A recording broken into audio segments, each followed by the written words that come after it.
What's up, you guys? Welcome back to my channel. If you've never been here before, then my name is Tiara Hogan and I'm the creator of HelloHogan.com, which is a lifestyle blog by me. Today we're going to talk about something a little bit more serious, but I think that it actually affects a lot of women and men out there, and we just don't talk about it as much as we should, and that is alopecia. I said I'm living my best life. I said I'm living my best life. Made a couple M's with my best friends. Turned all my L's in the last hand. Alright, you guys, so truth be told, I have always had alopecia. I have always had traction alopecia.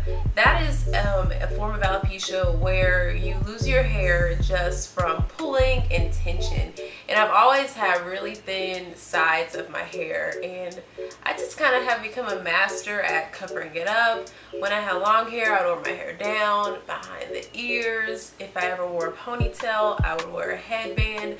I just really became a master at covering up my bald spots, and it was something that I was actually very self-conscious about when I was growing up and in college and in high school and middle school. But when I decided to go natural,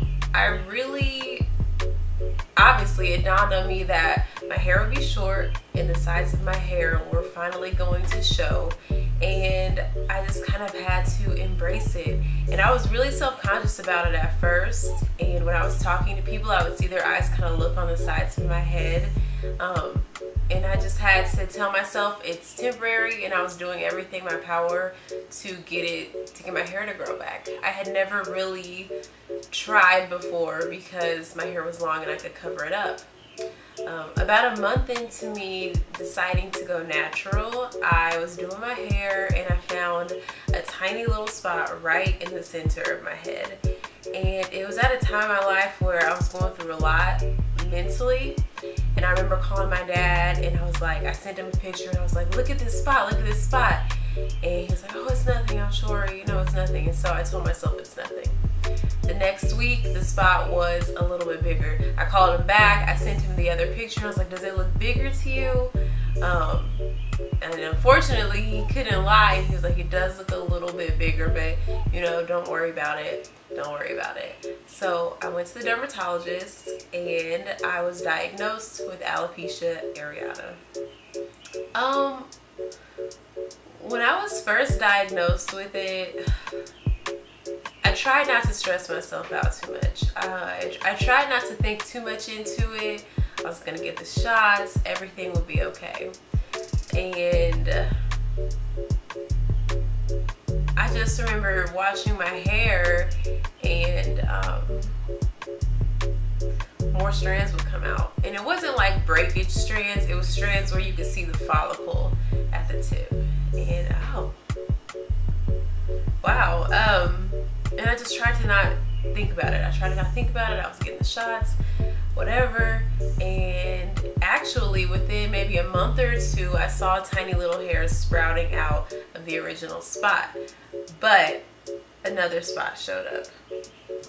And you can see the picture there. It was like a gaping just hole right here in the center of my head that had like sparse little bits of hair. And again, I just tried not to stress out, and I tried to just think positive and think I'm so blessed because my hair is so thick. People couldn't see it because I would just cover it up.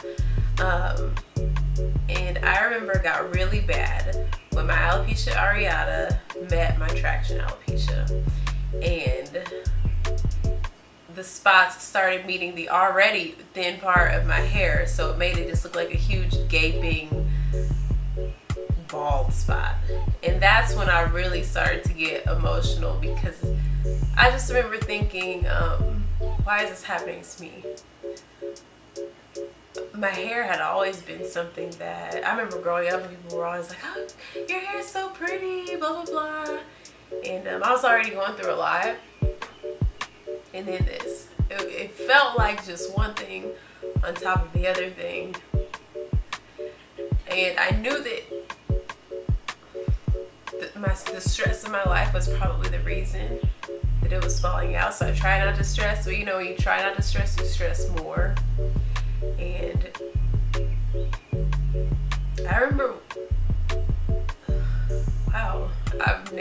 got emotional about this, you guys.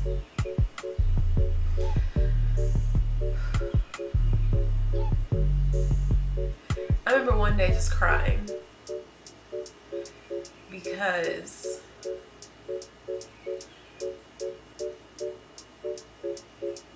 I thought I was gonna end up being bald. And it sounds so stupid, like in retrospect. Clearly I'm not.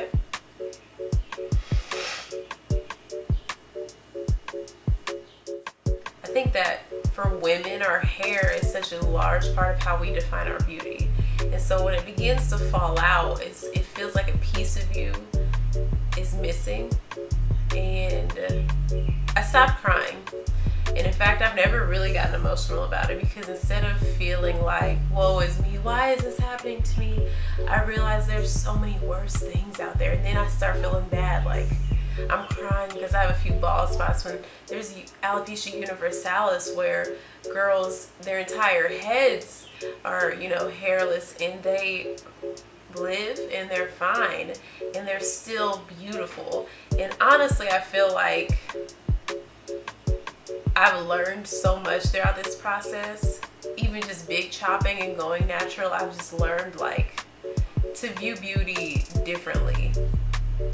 And to other girls out there who might be struggling with alopecia and it might be really tough for them, my advice for you guys would be to just hold your head up high, because this disease, while it sucks because there's no cure for it, it's not death. That sounds like a terrible comparison, but it could be worse. And so many people are going through worse, and they smile through its hair at the end of the day. And I know that sounds like, but it's so important, because it is important to us. It's a shallow importance, but it is important. But you're gonna be okay. And so once you get past feeling like a victim and feeling like, why is my hair falling out? Why is this happening? And you're stressing when you know you're not supposed to stress. Once you get past that, you can start to combat it. Because clearly I'm not sitting here bald. I'm sitting here with more hair today, and it's popping and looking better than I ever thought that it would look. There are things that you can do to fight alopecia. You can reverse it, alopecia areata, and traction alopecia especially. And I'm going to give you those tips right now. The most important thing that you can do is be consistent. All of the tips that I'm about to give you mean nothing if you don't do them religiously, and to have faith. Because if you don't believe that something's going to work, it's not going to work. You have to be positive, and you have to believe in your heart this is going to get better. And if it doesn't get better, it is not the end of the world. The things that I did to reverse my alopecia, I took vitamins. If you want the specific list of those vitamins, then please go to HelloHogan.com. But keep watching this, because I'm going to finish listing. And then you can go to HelloHogan.com. I took vitamins, and I took them religiously. I took them every day, as prescribed on the bottle. I drank tons of water. As much water as I could possibly drink, I drank. I used essential oils on my scalp twice a day. I massaged my scalp at night with a scalp massager. If you want the link to that, it'll be in my blog post. Let's see. I ate healthy. What you put inside your body affects what you look like on the outside. Not to mention, alopecia areata is when your immune system is attacking your hair follicles. And if you get sick a lot, then your immune system has to kick in. And if it's attacking the hair follicles, you want your immune system to work as little as possible. So you need to stay healthy, which is why you take the vitamins, which is why you eat healthy, which is why you drink water. If you are getting a relaxer or dyeing your hair, stop. You need to be gentle on your hair. You need to use better products, higher quality products, and cut back on chemicals. If you're fighting traction alopecia, please stop gelling your edges. Please stop pulling them tight. Like if you get braids, I had faux locks a couple of times, and I left all of this out. I left this out. And in fact, it grew more when I had the faux locks in. You need to start taking better care of your hair. You need to treat it like it's gold and valuable and precious. And you need to get into a hair routine, because like I said, consistency is key. Like I said, I was diagnosed with alopecia, and I believe it could probably pop up, which is why I continue to do all of the things that I'm doing for my hair to be healthy. Not only will your hair grow back, but the hair that you already have on your head will become more healthy as well and grow faster. If you want a more in-depth list of everything I did to fight my alopecia, then please click on the link that's down here in the info section, and it'll take you to my blog post, How to Fight Alopecia. You can find all the links to the essential oils that I used, the scalp massager that I used, and it'll just give you some more written tips. You can screenshot it.